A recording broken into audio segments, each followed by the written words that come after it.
I was 12 years old when my parents went on the trip to Texas and left me with my aunt. They were expected to be gone for 3 weeks, and I had to deal with being in this boring house my aunt lived in.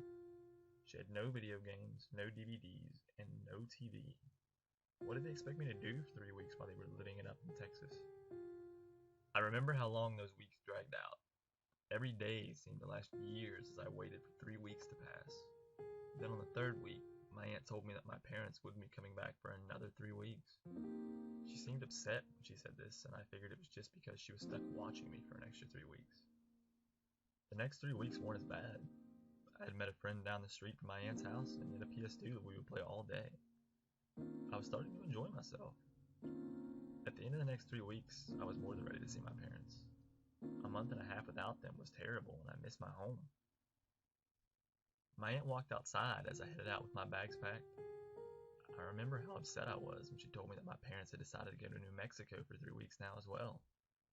I thought that they had abandoned me, and I started to get depressed. The next 3 weeks were just as uneventful as the first 3 weeks.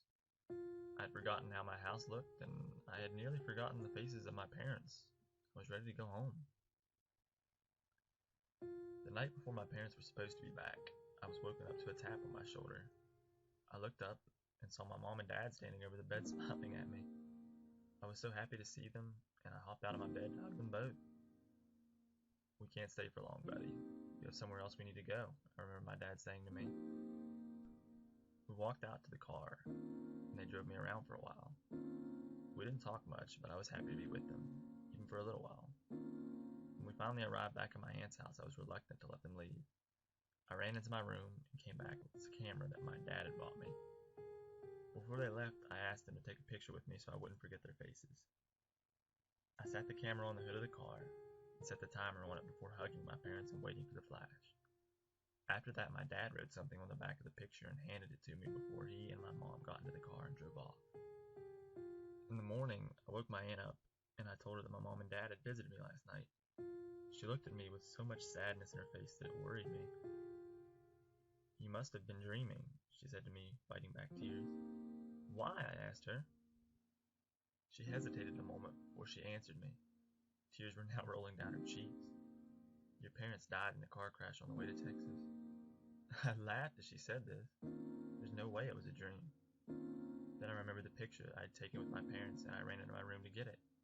I grabbed it without looking at it and ran into my aunt's room to show it to her. "Look, this is proof they were here," I handed her the picture. When she looked at the picture, she screamed and dropped it. Her face turned as white as snow, and she covered her mouth. I was confused, so I picked the picture up and looked at it. The picture showed me standing out front of my aunt's house, hugging the mutilated figures of my parents. I couldn't believe what I was looking at. I dropped the picture on the floor as my hands went numb. The picture landed upside down, and I read the words written on the back. "We're sorry, kiddo."